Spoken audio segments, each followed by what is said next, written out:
तो सबसे पहला सवाल, कैलाश मानसरोवर की यात्रा का अनुभव कैसा रहा और क्या क्या आप सीखे, समझे और क्या क्या लेकर आए हैं। ओम त्र्यंबकम यजामहे सुगंधिम पुष्टिवर्धनम उर्वारुक्मिव बंधनात् मृत्योर्मोक्षयमामृतात्। ओम स्वः ओम भुवः ओम सः ह्यूं ओम ओम।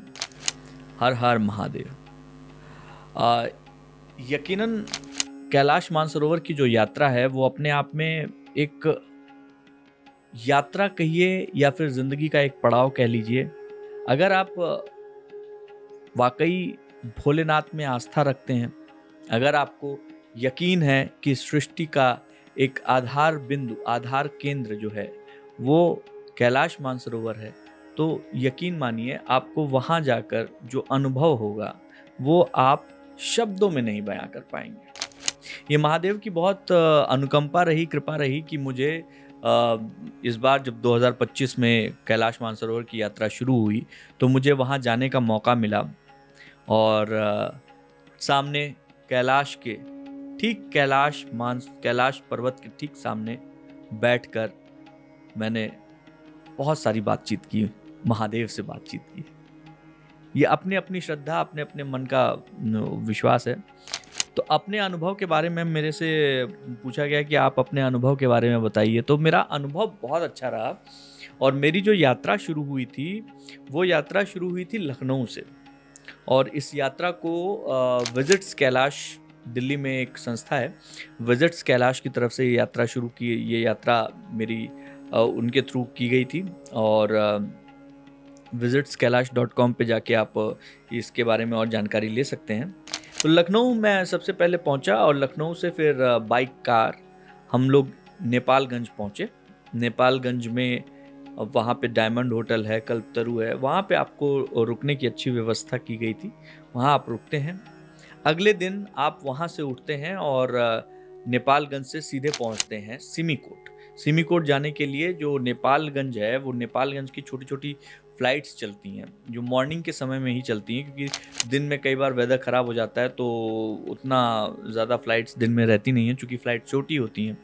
तो वो वहाँ से सिमिकोट हमें पहुँचाया गया और सिमिकोट में जब हम उतरे हैं उसके बाद हमें बताया गया कि अगले दिन हम लोग जो है बाई हेलीकॉप्टर हिल्सा जाएंगे। हिल्सा नेपाल का बॉर्डर है जहाँ से आप इमिग्रेशन के लिए जाते हैं और इमिग्रेशन के लिए आप चाइना बॉर्डर में जाते हैं। तो हम लोग सिमिकोट पहुँचते हैं और मेरे साथ में 13 लोग थे और 29 लोग और भी थे। जो पूरा जो ग्रुप था वो करीब 42 लोगों का ग्रुप था। 42 लोग जो है इस पहली यात्रा पे गए थे और 42 लोगों का ये ग्रुप गया हुआ था। तो जब हम लोग सिमिकोट पहुँचे तो सिमिकोट पहुँचने के बाद मौसम ने अंगड़ाई ली, मौसम थोड़ा ख़राब हो गया। वीज़ा आ चुका था लेकिन मौसम की वजह से हेलीकॉप्टर चलना बंद हो गया था। तो इस वजह से हमें 3 दिन तक सिमिकोट में रहना पड़ा। पूरा सिमिकोट घूम डाले। सिमिकोट बहुत सुंदर सा छोटा सा गांव कह सकते हैं आप, छोटा सा गांव है, छोटा सा एरिया है और बहुत सुंदर है। आप सिमिकोट में जाएंगे तो आपको वहाँ के बड़े भोले भाले प्यारे प्यारे लोग मिलेंगे। सिमिकोट में मीमदाई हैं जो कि हम लोगों के वहाँ के कोच थे और मीमदाई का होटल था पोटाला और उन्हीं का एक और दूसरा होटल है जो दीपक नाम से हैं, जो उसका नाम था new Humla resort. New Humla resort जैसे ही वहाँ से बाहर निकलेंगे आप, वहाँ के जो एयर स्ट्रिप है उससे बाहर निकलेंगे तुरंत आपको जो है उसी रोड पे ही न्यू हुमला रिसोर्ट दिख जाएगा। मैंने तो स्पेशली सिमिकोट के ऊपर एक बढ़िया वीडियो बनाया है, आप वो वीडियो भी देख सकते हैं। वो सिर्फ वहाँ पे पूरा सिमिकोट घुमा दिया है, शिव जी का वहाँ मंदिर भी है। तो हम लोग 3 दिन तक सिमिकोट में रुके। तीसरे दिन जब जो है मौसम खुला, चीज़ें अपने हाथ में आ गई, तब हेलीकॉप्टर उड़ा और हेलीकॉप्टर लेके हमें पहुंचा हिल्सा। हिल्सा पहुंचते हैं तो हिल्सा वो बॉर्डर एरिया है जहाँ पे नेपाल का जो आम नागरिक है अगर वो भी हिल्सा आना चाहेगा तो उसको भी परमिशन की ज़रूरत पड़ेगी। तो वो बॉर्डर एरिया पे हिल्सा पे हम लोग रुके और हिल्सा पे जहाँ रुके वहाँ पे होटल मोक्ष था। अभी नया, मतलब कोरोना के टाइम पे वो होटल बनना शुरू हुआ था कि अगले साल खुलेगा, लेकिन 5 सालों तक वहाँ कुछ भी नहीं था। अब वो होटल खुल पाया और उस होटल की जो ओनर थी वो तिब्बतन थी, सोनम नाम था उनका। बड़ी प्यारी सी लड़की, और वो इंडिया से, उन्होंने देहरादून से अपनी पढ़ाई की थी। और उनके मम्मी पापा की एक बड़ी खूबसूरत लव स्टोरी थी। हमने वो लव स्टोरी भी कवर की, आप वो भी देख सकते हैं। वो लव स्टोरी बड़ी प्यारी थी, क्योंकि उनकी माँ तिब्बत की थी, पिता नेपाल के थे। कैसे वो मिले और क्या हुआ। तो हम लोग हिल्सा में एक दिन रुके। हिल्सा में रुकने के बाद फिर हिल्सा में ही आपके इमिग्रेशन ऑफिस जो नेपाल का है, वहाँ पे आपके पास में आउट का ठप्पा लगता है। आउट का ठप्पा लगने के बाद आप चाइना के इमिग्रेशन के पास जाते हैं। जब चाइना इमिग्रेशन पे हम लोग पहुँचते हैं, तो चाइना इमिग्रेशन बस एक नदी जा रही है, काली गंगा बोलते हैं उसको। उस नदी को पार करेंगे पुल से, तो आप तिब्बत वाले उस स्वायत्त क्षेत्र में पहुँचेंगे, जो कि अब इस समय चाइना के द्वारा, चाइना के अधीनस्थ है। तो वो चाइना, उस पर जो है चाइना का ही इमिग्रेशन ऑफिस है। तो वहाँ हम लोग पहुँचे। फिर चाइना के इमिग्रेशन ऑफिस में हम लोगों की बाकायदा चेकिंग हुई। याद रखिए, चाइना में आप जब इमिग्रेशन में जाएंगे तो आपकी थॉरोली चेकिंग होती है। उसमें आपका हर सामान चेक होता है। आपका टेम्परेचर अगर ज़्यादा है तो भी आपको रोक लिया जाएगा। पासपोर्ट में कोई दिक्कत है तो भी रोक लिया जाएगा। अगर आपके मोबाइल में दलाई लामा से जुड़ा हुआ कोई भी प्रसंग, फोटो या कुछ ऐसा आता है, तो भी आपको वहाँ पे चाइनीज रोक लेते हैं।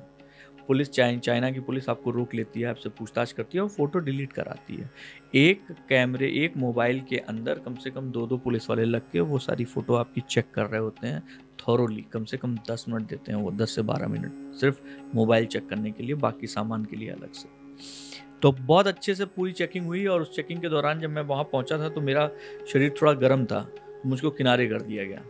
जैसे मुझे किनारे किया गया, मेरा दिल धड़कने लगा कि हो सकता है भाई ये क्या हो रहा है, कि यहाँ से कहीं वापस न कर दिया जाए, क्योंकि उन्होंने हमारे ग्रुप का एक वीज़ा कैंसिल कर दिया था। एक महिला जो कि मुंबई से आई थी, माताजी शिवभक्त थी, वो हिल्सा पहुंचती हैं, लेकिन हिल्सा के आगे वो चाइना बॉर्डर नहीं क्रॉस कर पाती हैं। उनका चाइना जो वीज़ा लगा हुआ था वो अप्रूव नहीं किया चाइनीज़ ने। तो हम भी डरे हुए थे, लेकिन किसी वहाँ पे थोड़ी देर बाद 10-15 लोगों के जाने के बाद फिर से मेरी चेकिंग हुई। फिर मैं अंदर गया। अंदर जाने के बाद बाकायदा सारी चेक हुआ। उसके बाद हम लोग इमिग्रेशन से बाहर निकले। बाहर निकलने के बाद, इमिग्रेशन से बाहर निकलते हैं तो आपको बस के थ्रू, जो उनकी बसेज होती हैं वो बड़ी क्यूट और बड़ी स्टाइलिश और बहुत ही लग्जरी होती हैं। आपको उससे जो है तकलाकोट जो जगह है, जिसका नाम अब पुरांग रख दिया इन्होंने, तो पुरांग लेकर जाते हैं। पुरांग में आपको करीब 2 घंटे का रास्ता है। पुरांग में जाके बैठ के चाय पानी कीजिए आप। रुकने की व्यवस्था पुरांग में भी करते हैं लोग, लेकिन रुकने की व्यवस्था आगे भी की जा सकती है। डिपेंड करता है आपके पास और आपके कोच का, आपके जो गाइड है उसका क्या मन बनता है। चाइना में एक और दिक्कत है कि वहाँ पे आम लोगों से बात करेंगे तो आपकी बात वो समझ नहीं पाएंगे, क्योंकि वहाँ इंग्लिश भी नहीं समझते हैं लोग। तो पुरांग में हम लोगों ने ये तय किया अपने गाइड के साथ में, क्योंकि गाइड तिब्बतन था तो उसको हिंदी भी आती थी, इंग्लिश भी आती थी। तो हमने तय किया कि हम लोग अभी यहाँ रुकेंगे नहीं, यहाँ से आगे बढ़ते हैं। तो हम लोग आगे बढ़ गए। आगे बढ़ के सीधे हम लोग कैलाश मानसरोवर जो था उस तरफ जाना शुरू किए। मानसरोवर पे ही रात को रुकने की व्यवस्था बनाई गई थी। तो हम लोग गए। रास्ते में जाते समय एक ह्यूज, बहुत बहुत बड़ी झील दिखाई दी। पहले तो लगा कि अरे यही है क्या मानसरोवर, लेकिन वो मानसरोवर नहीं, वो राक्षस ताल था। और वो इतना खूबसूरत था, इतना खूबसूरत कि आप क्या बताया जाए, बहुत सुंदर। और वो राक्षस ताल की अपनी एक मान्यता है कि रावण ने यहाँ पे शिव जी की पूजा करने से पहले स्नान किया था। और राक्षस ताल में जीव जंतु नहीं रहते हैं, क्योंकि वो पानी बहुत खारा है। फिर राक्षस ताल से करीब 4 किलोमीटर आगे बढ़े तो हमको जो है वो कैलाश मानसरोवर, कैलाश के भी दर्शन हुए हमें, और मानसरोवर के भी दर्शन मिलने शुरू हुए। मानसरोवर के परिक्रमा होती करीब 100 किलोमीटर की। वो परिक्रमा पूरी करके और वापस जो है वो एक जगह पे रोकते हैं, उसी होटल में आप लोग को ठहराते हैं। वो मानसरोवर के ठीक सामने होता है। तो हम पूरी परिक्रमा करके मानसरोवर के ठीक सामने वाले होटल में जाके ठहरे।